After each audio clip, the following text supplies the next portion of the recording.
निश्चर एक सिंधु मह रही, करी माया नभ के खग गहई। जीव जंतु जे गगन उड़ाही, जल बिलोक तिन की परछाही।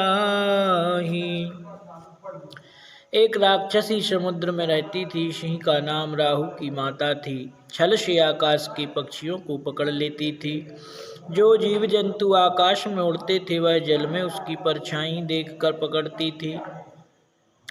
गहे चाहे सक सो न उड़ाई, एही विधि सदा गगन चर खाई। सोई छल हनुमानते कीना, तासु कपट कपि तुरतहि चीन्हा। फिर वह उड़ नहीं सकता था। इस प्रकार से सदा पक्षियों को खाती थी। जो आकाश में उड़ते थे वही छल इसने हनुमान जी से किया। महावीर जी सुग्रीव से इसका वृतांत सुन चुके थे। इस कारण से तुरंत पहचान गए। ताहि मारी मारुत सुत वीरा, बारिधि पार गयउ मति धीरा।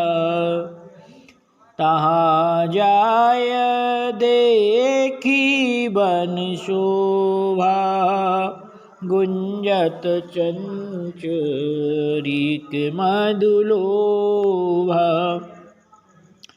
वह मति धीर पवन पुत्र महावीर उसे मारकर सागर के पार गए। वहां जाकर वन की शोभा देखी कि मधु के लोभ से भौरे गुंजार रहे हैं। नाना तरो फल फूल सुहाए, खग मृग वृंद देखी मन भाए। शैल विशाल देखी एक आगे, तापर कूदी चढ़े भय त्यागे। अनेक वृक्ष फल फूलों से शोभित हैं। खग मृगों के झुंड देख मन मोहित होता है। महावीर जी एक बड़ा पर्वत आगे देख निर्भय उस पर कूद के चढ़े। जब तक सागर के पार ना हुए तब तक इस बात का संदेह था कि कदाचित 2 विघ्न हो चुके हैं, कोई और विघ्न उपस्थित ना हो जाए। परंतु पार होकर भय जाता रहा। दूसरा अर्थ यह है कि भय इनके साहस की परीक्षा निमित्त यहाँ तक इनके साथ आया, परंतु जब सब प्रकार हार गया तब साथ को त्याग चला गया। उमान कछु कपि की अधिकाई, प्रभु प्रताप जो कालहि खाई।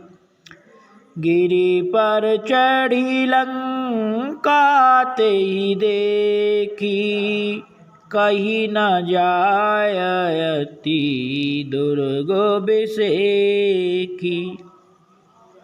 शिव जी बोले, हे पार्वती, यह कपि की कुछ अधिकता नहीं है, किंतु सब प्रभु का प्रताप है जो काल को भी खा सकता है। महावीर जी ने उसी पर्वत पर चढ़कर लंकापुरी देखी।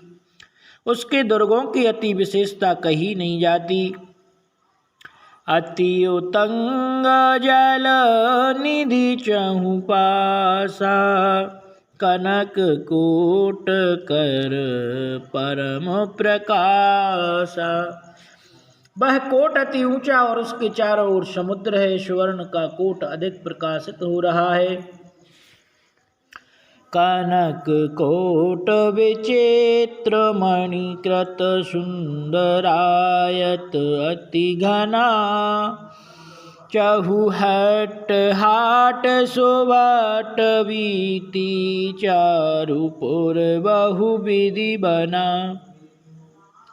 गज बाज खच्चर निकर पदचर रथ बरु तन को गने, बहुरूप निश्चर यूत अति बल सैन वर्णत नहीं बने।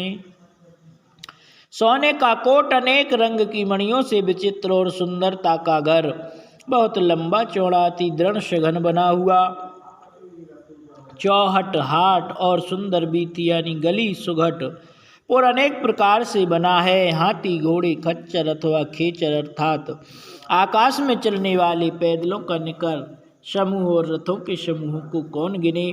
अनेक रूप के अति बली निशाचरों के झुंड और सेना का वर्णन नहीं हो सकता। बन बागे उपवन बाटिका सरकूप बापी सोहाही। नर नागेश्वर गंधर्व कन्या रूप मुनि मन मोहही।